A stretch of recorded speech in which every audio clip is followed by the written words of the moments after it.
Thank you, everybody, for tuning back in. This was formerly known as the Stepping into Faith podcast when we filmed, 12, 15 episodes or something like that.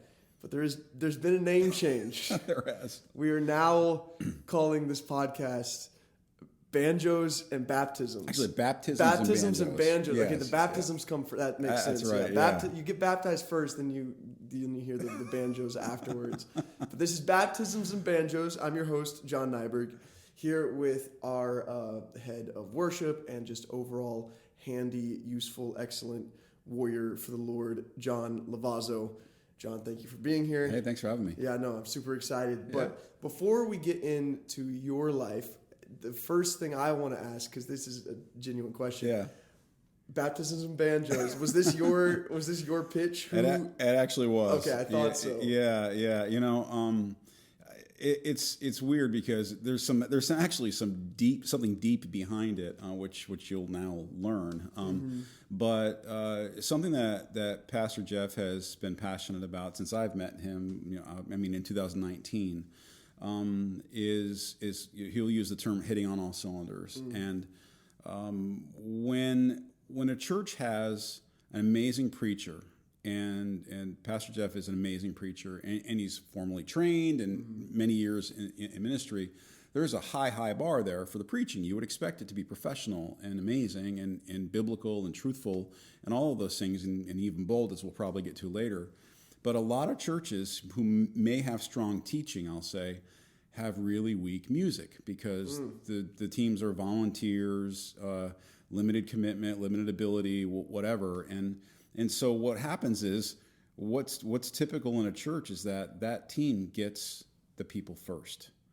They get the first 20 minutes with a new guest, a new visitor, and if the music is just horrible, you might not want to come back to the church, right? So I came along and I visited the church and I saw amazing preaching and subpar.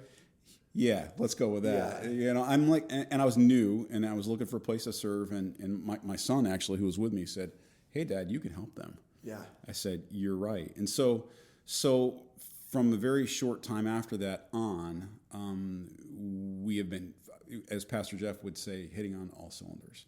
In other words, having high quality music with high quality, amazing off the chart preaching. And so when we talked about a podcast, I know I'm finally getting to answer your question. Yeah. So, but when we finally got to naming a podcast, I didn't know there was a working name.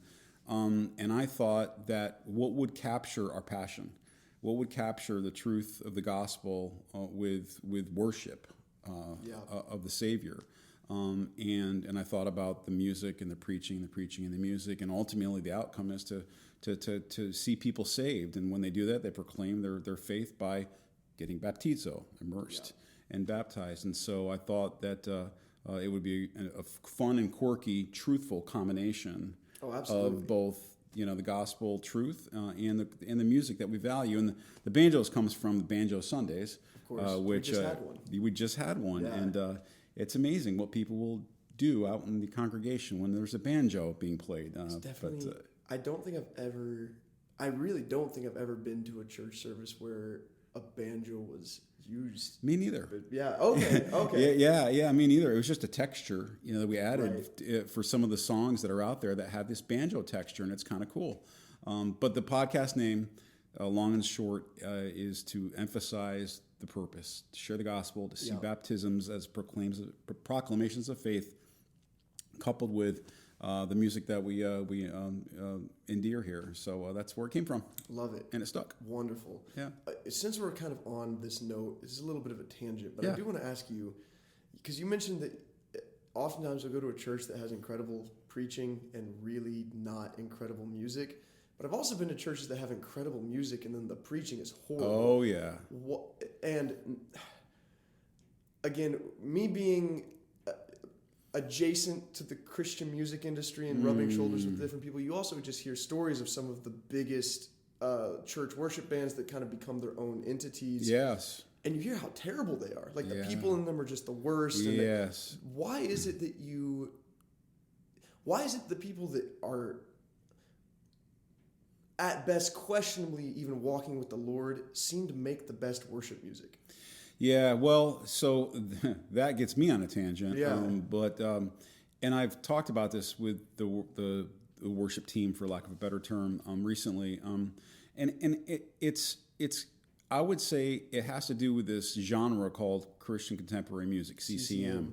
It's an industry. 100%. It's an industry, and where I've seen people like you're describing is people who are just seeking a platform. They'll join a church. They'll get a part of a worship team, but really they want a platform. They want a career launcher of some kind. Okay. And it's not for worship per se. It's for career and for self-interest in whatever. And so what you'll see is some incredibly gifted musicians, and especially, I would say, incredibly gifted songwriters. Yes. That know enough about the Christianity to write a convincing and compelling song. Right. What's difficult is you never really know that person's heart.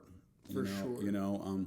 And so you can have some people who have disasters of lives, and some of them recently have been, I guess, outed, if you will, that have written incredible music that's been used for incredible purposes. Yeah, yeah. Ironically, and I think my friend Andre actually shared a clip with me once, though.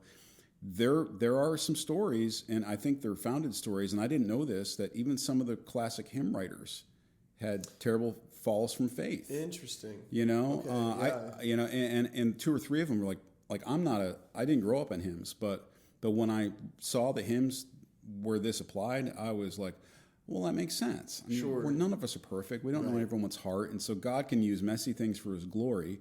And if we happen to do a song that's written by a flawed person, okay, right, it's how it is. Okay, it's how it is. But it's our hearts to the Lord that makes that song worship. Yes, that definitely makes sense. I always, not always, just now, thought how David is probably one of the most well-known songwriter in the Bible. Yeah, right, he, right. Murdered his best friend's wife. Right. So I guess I don't know. Right. I do think there is truly also a connection between the more creative you are, it goes hand in hand with people that seem to struggle more with mental issues. I don't know. I know that art tends to attract the fringe people. It's identity. I mean, in my opinion and I guess experience, that's what it seems to be. I know some folks who are just passionately, in the Christian songwriting world and just going hard after that. And I don't know. They're some of the ones that have the most selfies on the internet, the most self-promotion, the most. Everything, and they find their identity on the platform or in the songs that they write and perform, and that is not where our identity is. No. And so I think you see that in all kinds of art media. Definitely. But you're right. There's an interesting connection between the creative and that whole thing. I'm not a psychologist. I couldn't tell you why, but you see it. Yeah. You see it, and honestly, I think above all things, once somebody knows who their identity is in Christ, that stuff falls away. I agree. Yeah. Completely. Yeah. Well, thank you for delving down that tangent with me for a moment. But again, to bring things back though to you for a minute, well, by a minute I mean for the rest of the podcast, more or less. Starting out, where were you born? What is your childhood like? Just give us birth to middle school. Birth to middle school. Wow. Okay. Direct me if I get too weird or off track here, but. Upstate New York. What's that mean? That if you live in New York, that can mean anything. But upstate would be sort of Albany area. Yep. So 2-3 hours north of the city. So I am not a New Yorker. From a New York City perspective, I divested of New York City a long time ago. Right. Upstate is much nicer. Yes. In every sense. But a place called actually I was born in Niskayuna, New York. Grew up in Clifton Park, New York. Went to high school up there. And it was a budding suburb of what I would say is Schenectady, which was known as a General Electric town. Okay. So a lot of GE in their heyday, that was one of their biggest, if not their biggest, location. And it seemed like everybody worked at GE. And almost like a company town. Yeah. Especially if you were in Schenectady, which ultimately we lived there for a short time. But even as far as I was, my friend's parents had jobs that were, matter of fact, it was, I guess the term was yuppie back then, young urban professional, I guess was the term back then. And so there'd be a lot of white collar workers actually that lived further away from Schenectady in the nice houses where we lived. Now, we were not of money, so we were like the other side of the tracks kind of family. Sure. So the grade school thing was weird and awkward because my dad had took off when I was 5.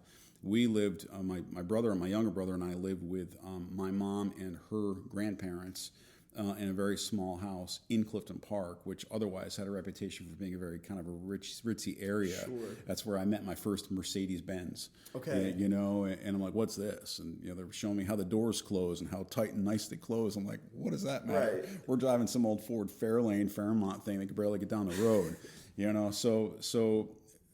So I was in a large and growing school, definitely socioeconomically in a lower tier. And that was interesting because I wasn't really aware of that until I invited some kids that I guess were rich to come over to my house for my birthday, and we got off the bus and they said, "Hey John, are you poor?" I'm like, "Wow." I'm like, I don't know. Am I? Yeah. I didn't know it till right then. Then I knew it, and I probably was, at least by their standards. Sure. So that was grade school, and through middle school. That's when music started to come in. Okay. Because I started on trumpet, and I want to say they started us in 6th grade, and so from 6 on up, I was doing trumpet. I wanted to do saxophone. They had too many saxophone players, so I put on trumpet and did that. Well, during this time, did you have a relationship with God? Was your family, was your mom taking you and your brother to church? Yeah, good question and interesting because when I was very very young in this age range you're talking about, we went to Catholic church. Okay. A local Catholic church, and I don't know if it was weekly. I do remember being in Sunday school. I did perform, whatever it is, First Communion. Right. So we went that far anyway. I don't remember going much further than that in terms of the faith. But I wouldn't call us a very devout Christian family. It was just kind of what you did. Right. Interesting thing, little tidbit, if you know me enough to know this, is that there's a connection here. Right. But one of the most impressionable things about that church was they had at one point brought in a new priest. Okay. And I'll never forget his name. His name was John Lavazzo. I don't know why I know that. Okay. But he rode a motorcycle. He rode a motorcycle, and that's kind of when that started. Yeah, very nice. Okay. So anyway, I guess you can be Catholic and cool. Yeah. At least he was. Supposedly. Supposedly. Yeah. They were. Yeah. I don't know. I know some pretty cool Catholics. Yeah. I'm being funny, but yeah. Okay. So there was at least some sort of exposure to. There definitely was. To an idea of God and Jesus. Definitely was. Yeah. Okay. Yeah. And so you get to middle school, you've kind of gotten introduced to music a little bit. Was it like you fell in love instantly, like when you got the trumpet and you realized you could create music yourself? Or? I just it was my identity in middle school. I did it. I enjoyed it. I was reasonably good at it. Yeah. I was never like first chair until I got to high school when there was nobody else. Okay. You kind of graduate to that eventually. So I was reasonably competent at it, but it never struck me as something that I wanted to do for a living or career or anything because it was trumpet. And actually, I lost interest in high school when we went to a marching band model, and where everybody in the concert band was required to perform in the marching band. And if I'm being honest, I really despised high school sports where I was. Okay. I was more either a loner or in the burnout leaning sort of crowd. Right. And so like the athletes were the rich kids and they're the annoying ones. So you didn't fit in. I didn't fit in at all. I didn't want to. I'm like, no, I'm not doing this. So I picked up a guitar. Okay. And realized that attracted more females. And so there you go. The trumpet collected dust from that day forward. Yeah. Yes. Usually guitar will do that to people. Just saying. Guitar is the cool instrument. If you know, you know. Yeah. Not only is guitar the cool instrument, but I don't know. Trumpet's fun, but like you can't like be at the bonfire with your friends and be like, hey, you want to. Not. You want to hear this tune I wrote on the trumpet? If I was really weird, I guess I could do that. But no, that doesn't work. Okay. Now, when you picked up a guitar, were you self-taught? Did you? Yeah. Okay. Yeah, I was. Like I said, we grew up with not a lot of money, so we didn't know what to buy. We bought inexpensive, guitar and amplifier, Sure. and it's weird without the internet. I can't even remember how I learned. Like I think it was cassette tapes and just it was literally just wearing out some cassette tapes and just playing by ear because we couldn't afford lessons. Sure. So yeah, I am self-taught entirely on the guitar side. The trumpet exposed me to a little bit of theory, a little bit of reading music, but I never applied that to guitar till decades later. Okay. Can you read music now? Little bit. Okay. We use chord charts here, yeah. so I can read chord charts pretty well. I was in the praise team in my middle school praise band because I went to a private Christian school, and I played guitar at the time. And it was the same thing. It was just like the chords at every. Yep. Yeah, but I took guitar lessons for a few years, and I think if you put like a sheet of music in front of me, I couldn't tell you a single. Yep. No, Yep. But I don't know. I always thought it was cool. I also am realizing the more I talk to people in all sorts of music fields that I would say more successful musicians are self-taught than there are successful musicians who grew up getting professionally trained. Maybe in a different world. One of my buddies, ironically, one of the first guys I ever DJ'd for was a rapper. His younger brother is now like a conductor for like proper bands, and I guess that is one field where you have to. Yeah, and I think like your studio musicians are probably more formally taught. Mm-hmm. Somebody that can sight read like one take. Yeah. And get it down. I'm like, I would never be able to do that. No. So envious of the Nashville like session players. Right. Yeah. It's pretty cool to watch. Yeah. I'm sure you've seen like drumming sheet music before. I have once or twice. I always thought that was strange because drums is completely self-taught for me. But I also do think that I don't remember when, but I had some argument with some guy that was like, drums aren't an instrument, it's percussion. You're not the joke about the musicians and the drummer. Yes, yeah. Well, whatever. I disagree with that, by the way. You have to tune drums, so you still, But anywho, okay, so you're playing guitar through middle school. What was high school like for? I mean, so you weren't in the athlete crowd. You were in the musician kind of loner crowd. Like I had friends, and later realized that people sort of enjoyed me and respected me across all the right. But I never felt that way. I was I don't know. I had a in major. Your own head, maybe? Probably. I mean, I don't know what it was, but I always felt like the misfit. The loner. I don't know. High school was dark for me, right. and ironically, that is when I had what I would call my first real encounter with Jesus. Was in high school, and what was interesting there is I started dating a girl. Who had just this picture perfect family, and I always referred to them. I don't know if I referred to them to their face this way, but I always referred to them as like the Cleavers, Walt and whatever, the Cleaver family, because I couldn't find anything wrong with them. I'm like, this is just not normal. So I liked that. Like I didn't have that, so I gravitated toward that, and they brought me to a Protestant church. Okay. And the gal I was dating, if you can call it that, in high school, was big into Young Life and big into Stryper. Oh yes. Yeah. So that's where my Stryper addiction came from. Very cool. I've never let that one go because I love Stryper. But that was the first time I ever really heard even Christian music of any kind. Sure. Really. And then there was like DeGarmo and Key and Carmen and Petra and White Cross. Yeah. All those guys and stuff. That was like the prototype for all like subgenres of non-worship Christian music. I think so. I think so. Yeah, for sure. And so I sort of latched onto that family, and I forgot where we're going with this, but there was light there. There was hope there. There was joy there. And I remember one night, never forget it. if version 1 of my Christianity was Catholic school or Catholic church, if you could call it that, version 2 was this time where I was going to a Protestant church and didn't really know about the whole Catholic Protestant thing. It didn't matter to me at the moment. But I remember being in my room, small house room one night. I don't know what it was. I was lamenting something. Something was had me down, and often things had me down. I was just kind of often down at that time and whatever. But I was at my desk upstairs, head in my hands, and I felt this as if somebody was behind me, putting their hands on my shoulders. I'm getting goosebumps just thinking about that moment. And all I remember is this, not audible, but almost inaudible, "It's going to be all right."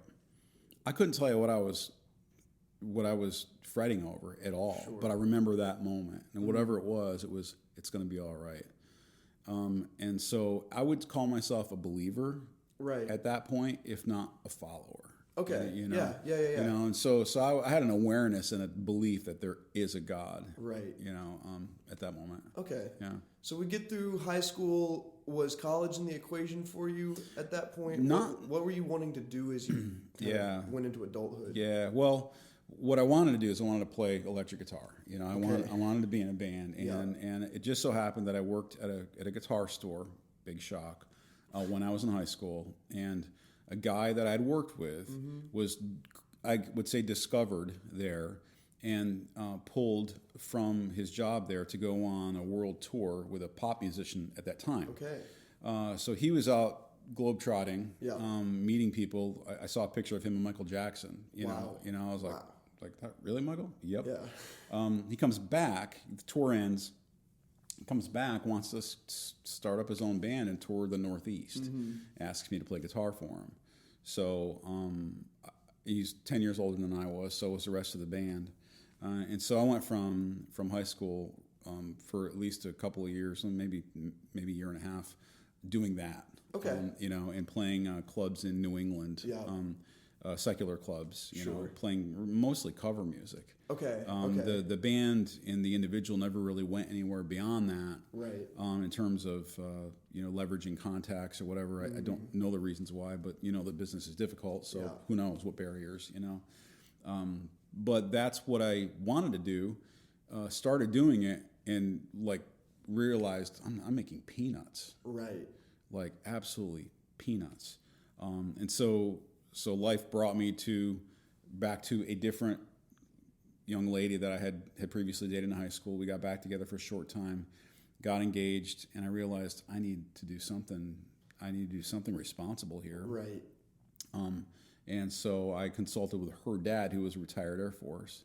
Okay. And that's what turned me on to the Navy, because he pointed me to the Navy as a smarter option at that point in time. Than the Air Force. And mainly because of the opportunity for advancement, being less political. Okay. At the time, I mean, this is early 90s or something. Got it. Late 80s, whatever in that. Because I graduated in '89, so it was sometime after that. Sure. Anyway, so enlisted in the Navy and did that, and then we ended up breaking up, and so here I am stuck in the Navy.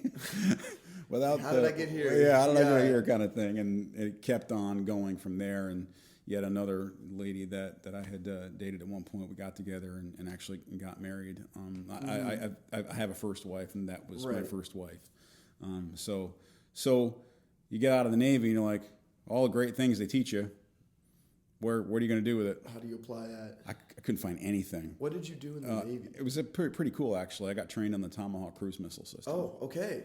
So got all kinds of security clearance. Yeah. That's an interesting experience going through that. I'm sure. But got out and learned a lot about electronics, actually, but really couldn't find a way to apply what I learned in electronics. Right. So then I went back to college for a couple of years. Okay. Yeah. So this is still, you're in your late 20s now? Probably still early. Early 20s? This has all happened pretty early. Okay. Yeah.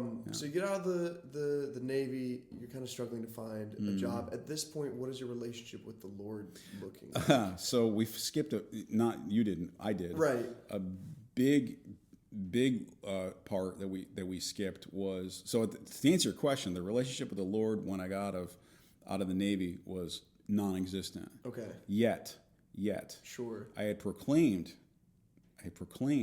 Jesus as my Lord and Savior while I was in the Navy, at a non-denominational Christian church outside of Waukegan, Illinois. Okay. Waukegan, I'm pretty sure. And actually got married in that church. Right. And proclaimed my faith. Interestingly enough, maybe this was an imprinting on future things. I had a pretty good worship band there. There you go. First experience of that, covering a lot of the songs that we talked about before from like DeGarmo Home Key. yeah. So weird, but so I thought I had thought I was saved, you know, but when I got out of the Navy and everything fell apart with, you know, my life, with that marriage, you know, I realized later that, wow, I probably was never saved. There was no fruit. There was no works. Right. There were words, but the heart change really wasn't there, you know. So to answer your question, after I got out of that, no, there wasn't a relationship until years later. Okay. Yeah. Briefly catch us up until that years later. Yeah. I know. I'm trying to ask you to summarize your life in minutes. But. Yeah. No, fair enough. So I go back to school. The marriage falls apart. And unbeknownst to me, somebody else at the school, their marriage was falling apart. And that woman's name happens to be Peggy. Right. And so while we met at school, by the time we got together, I had invited her to see me play because I had gotten back into playing. I was playing acoustic solo things. I had a little band going on, and I invited her to come see me, the band, and I think she resisted, like many times. I was persistent. But we ended up getting together and ultimately getting married.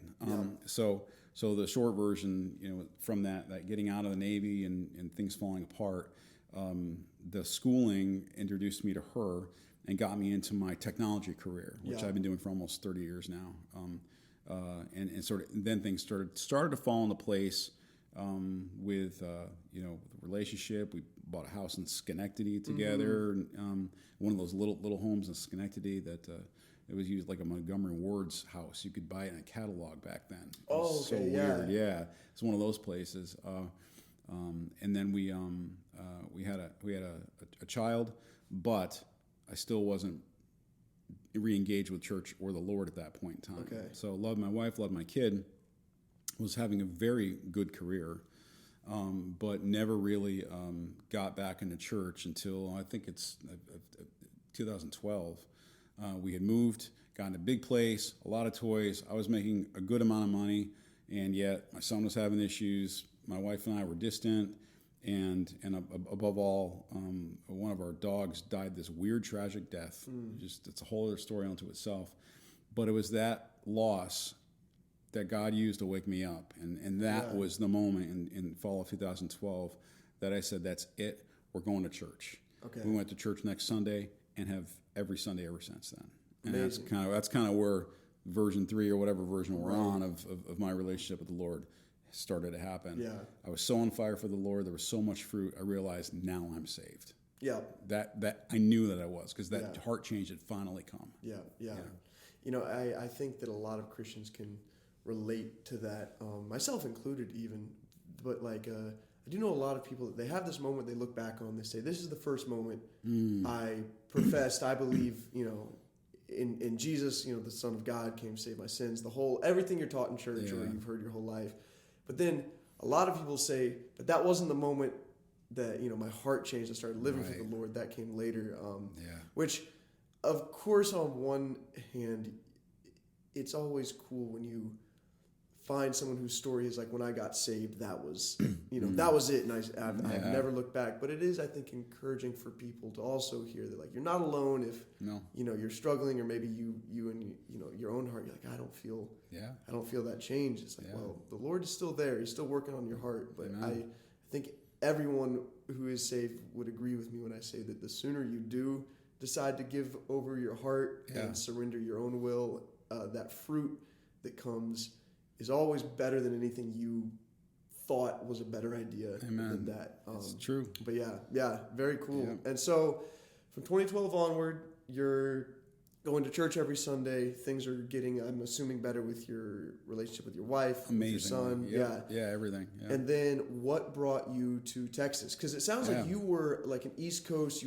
I'm assuming you love upstate New York. I have not spent much time up there, but I've spent time in rural New Hampshire and Pennsylvania, and I love it. It's beautiful. The weather is much nicer than it is in Texas. Yeah. And you guys actually have some mountains, and there's a lot of good cliff jumping there as well. Oh, okay, all right. Old quarries and waterfalls. Oh, yeah, for sure. But so what was it work that brought you to Texas, or was it politics, or?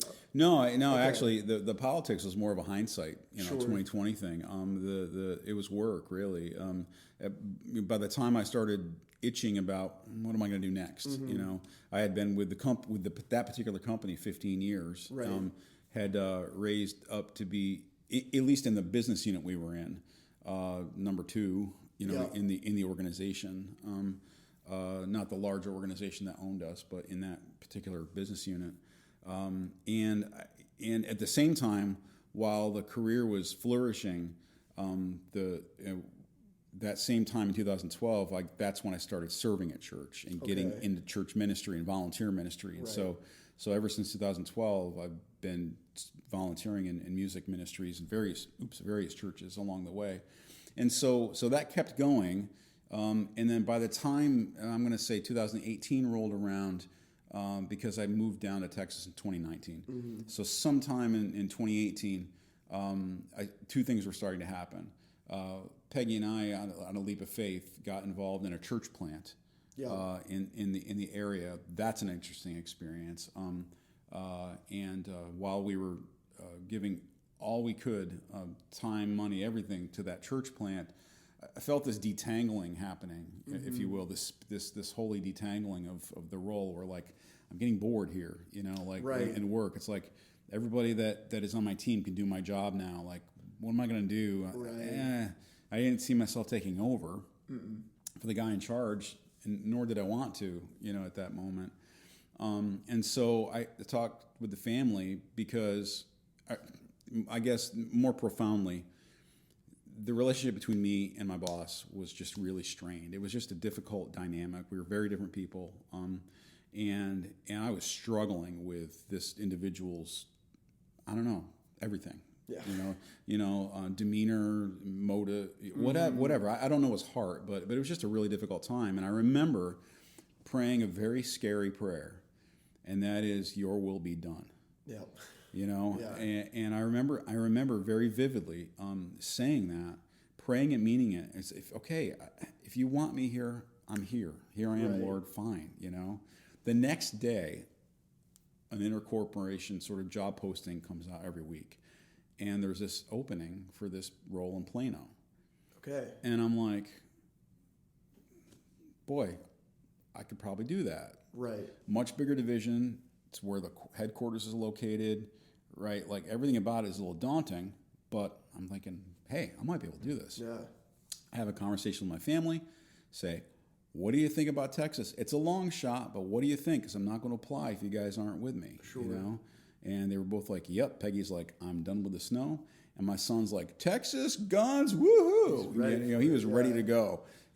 Of course, that's what we thought of Texas when we lived in New York. It was just guns and cowboys and whatever. Oh, sure. Right? I think most Texans think the reverse of New York anyways. I don't know a single Texan that even knows that upstate New York exists. They all just think it's like one city. The city, I know. So I applied, and after a lengthy process, many interviews and some trips down here, got hired and moved down in January of 2019. And then my family followed me a few months later. Yeah. Did you come to Stepping Stones the first time by yourself? Yeah. Okay. Yeah. How did you discover Stepping Stones? Yeah. And what were your first impressions? Yeah. Oh, yeah. I remember it like it was yesterday. The first church I went to was a large church in Melissa. That's where we were renting a home at the time. Okay. And so it made sense. It was close. And I reached out. I went to a life group there. Saw the teaching, pretty good teaching. And I reached out to the worship director there, thinking, hey, I might be able to contribute something. I knew I could because I've been doing it at that time for 7 years. Right. So I'm like, okay, there's something I can contribute. He just didn't seem interested.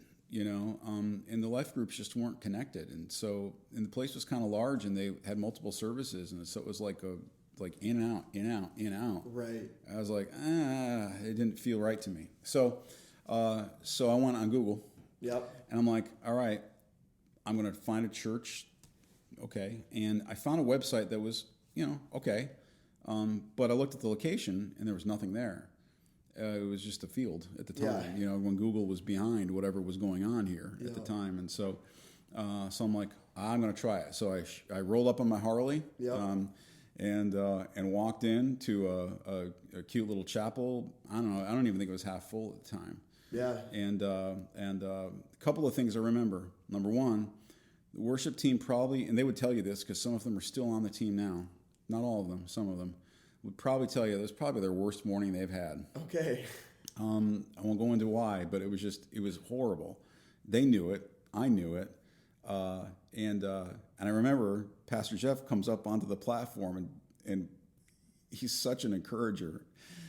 He asked everyone to recognize the team for their hard work, and he was such an encourager. And if I was on that team, I would have been like, "Are you kidding me? Right. Oh my word, we couldn't even finish that song." They probably were. Right? Yeah, they probably were. So then I remember Pastor notices, and he kept preaching over to me, looking at me, looking at me, looking at me. I'm like, okay.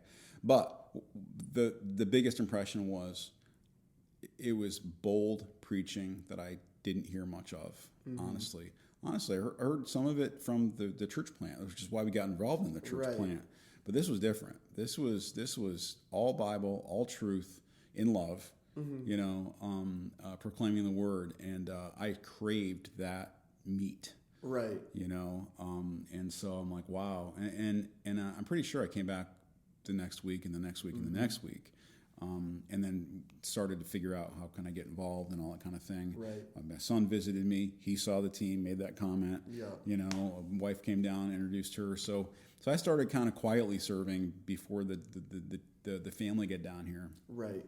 Kind of on a step of faith, and they ended up loving it. And the most profound thing that I could probably share about that church experience wasn't the music, wasn't my involvement or anything, but my son had come from a place of not wanting to go to church up in New York ever, to saying, "Dad, you're not going to force me to go to church in Texas," to seeing the first time that Pastor Jeff preached, hearing that truth, and said, "This is awesome."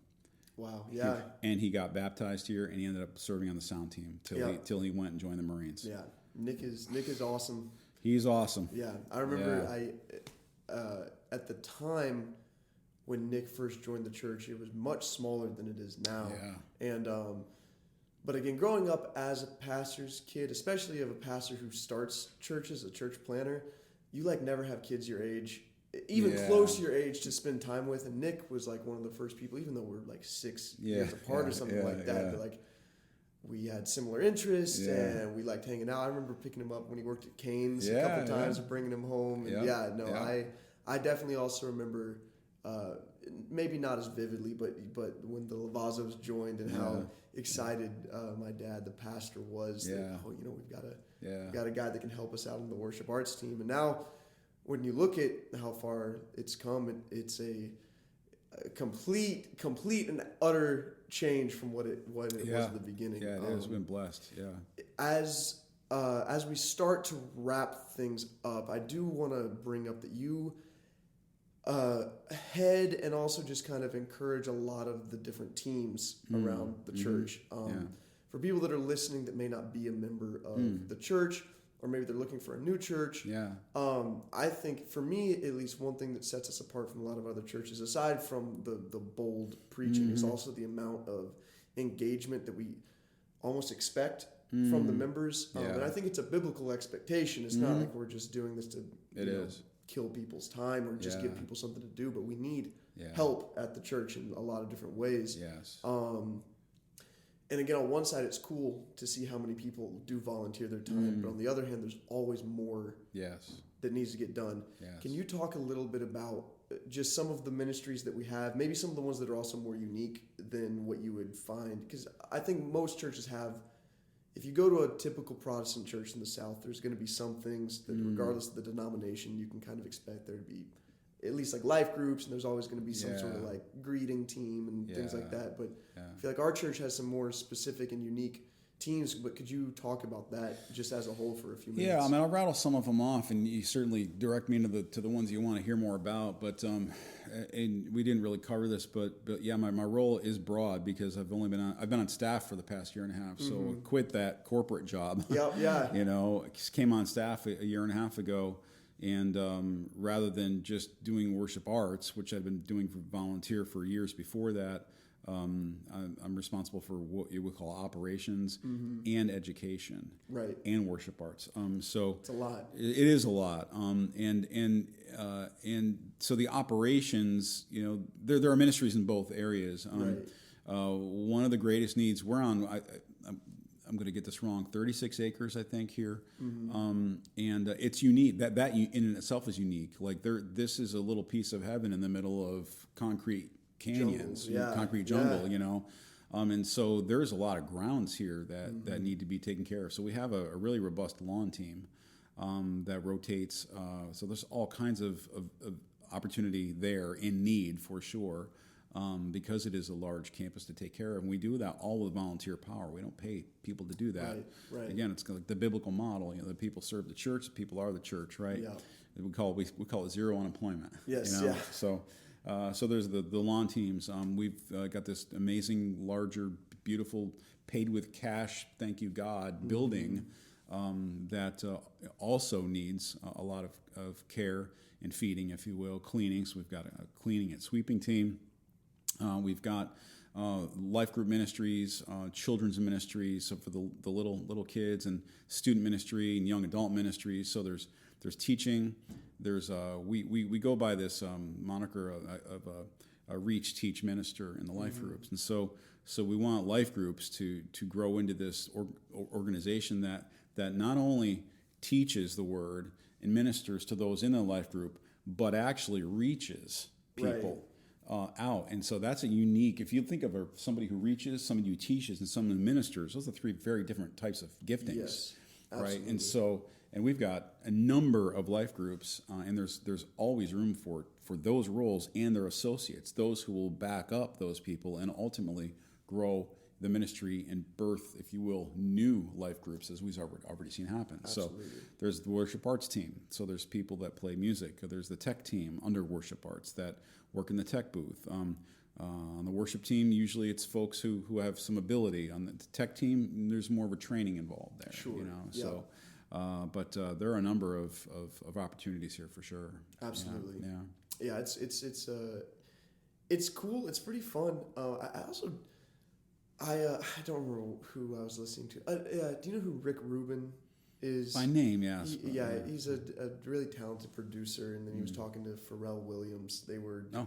I just caught a little 30-second clip of something they were talking about, but they mentioned how a lot of the most talented musicians they've ever met all come from a religious background because they grew up playing in churches. Oh. And they mentioned in a vague way, they're like, I think it's because they're connected to some higher power, some spirit. I was like, well, you're right, but it's called the Holy Spirit. We know who that is.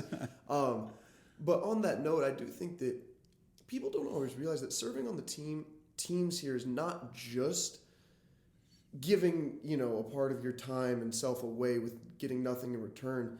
Especially like the tech and worship teams. Like if you are someone that has some talent in music and you want to keep it sharp, like there's not that many places nowadays where you can get plugged in and get consistent practices, consistent opportunities to I don't want to call it performing because you're not but performing, playing your music, and the same with the tech team. I mean, and even, with the lawn ministries or not the lawn teams or the sweeping teams, or it's a chance to hone skills in places where you may be passionate about, even if it kind of does seem boring. And I think a lot of times people just think of it as like, oh, I'm just volunteering and I'm such a servant. But there are positives that come out of helping aside from just feeling better about yourself. Sometimes it's a leap of faith. What I've told people, even just recently, I forgot who I was talking to, but I've experienced this. I'm sure you have too. Mm-hmm. When you go and you serve and you try to be a blessing to somebody, every single time you end up being blessed back multiple times. Yes. Like It could be, yeah, I'm going to go cut the grass Saturday morning, but the conversations you have before or after with whether it's somebody else on the team or in the church or even just experiencing the things that go on a Saturday morning here is just really fulfilling because there's so many people that come together to make Sunday special, you know, and so it's a blessing to be a part of that and to see that and to forge those relationships.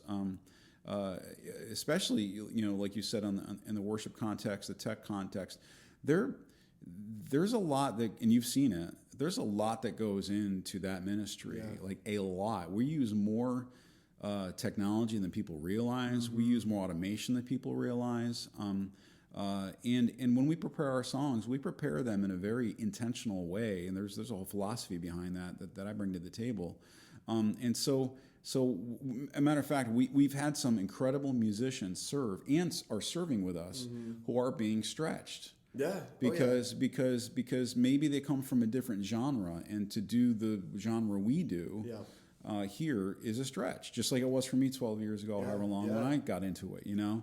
But if you have a heart to serve and a heart to learn, you know, and a humility to do so, it can be incredibly powerful for yourself and then ultimately others. No, I agree. I had never touched a drum set before I had started playing for the church. And I mean, I'm by no means like an incredible drummer or anything, but I kind of hold my own. You do hold your own, and absolutely. It was really cool. I realized, like, wow, I learned a whole new instrument from just being willing to try and be available. Exactly. And obviously everyone is gifted in different ways. Our church has lots of members. We don't need every person on the worship team. Sure. Some people should not be on the worship team. Yep. And you know, it is cool though that Stepping Stones is a place where there is a position for you that goes farther than just being a seat filler parishioner on Sunday mornings. Word! I mean, this church. If I'm going to use the word famous, we're not famous, but for the people who experience it, it's famous for being so kind and loving and warm, and that comes from the people who serve here and join the church here. We all have this common bond that we love the Lord truly. Yeah. You know, He is Lord of all. And when you live that out, you realize that there are ways to love others, to pray for others, to serve others. And whether it could be the greeting team, it could be you sitting the chairs out, like you said, all these different ministries. But above all, just being the church and welcoming that next person through the door is so powerful here, because everybody who joins this church, they're almost immediately drawn in because of the love that they're afforded right at the door. Yeah. And then they realize, oh wow, I love the preaching, and wow, we like the music, and it all just works. But people always use the term family when they talk about this place, and they're 100% correct. Yeah, and it's growing more and more into a family as we continue to grow. Which is pretty cool. Usually, the bigger a church gets, the less family-oriented things feel. But we're trying to still stay small, as they say. Yeah, and that's why Pastor Jeff is committed to one service, one church. Yeah. I love it. Yeah, I do too. No, I'm a big fan, but I'm not just saying that because he's. I believe you anyway. Yeah, I always have to tell people that, I come to this church because it's the place for me, not. And you don't have to. Obligated. Yeah, no, I'm. You don't have to. Yeah. We're glad you're here. Yeah, but I think that's about all the time we got for today. Thank you so much. I kind of would love to do a part 2 with you at some point and delve more into kind of the. Most just the time you've spent in Texas and really jump into the story of how you transitioned from corporate to being called to ministry. That's a really cool story. Yeah. That's a ride. But I've been privileged to hear it a little bit more in depth at some of the midweek Bible studies. But happy to. John, thank you so much. Yeah, thank you guys for all tuning in to Baptisms and Banjos. This is technically episode 1. We're calling this one episode 1 of Baptisms and Banjos, but super fun, great time. If you guys are interested and want to be part of this community, come check us out. Our life groups are at 9:15 a.m. on Sunday mornings, and then our main service and our only service is at 10:30 a.m. on Sunday mornings. You can see John Lavazzo, sometimes myself, on the stage for praise and worship. But thank you guys for tuning in and listening, and we'll be back next time with another special guest from the church. John Lavazzo, thank you for your time. Thank you, sir. We're out. All right, we're out.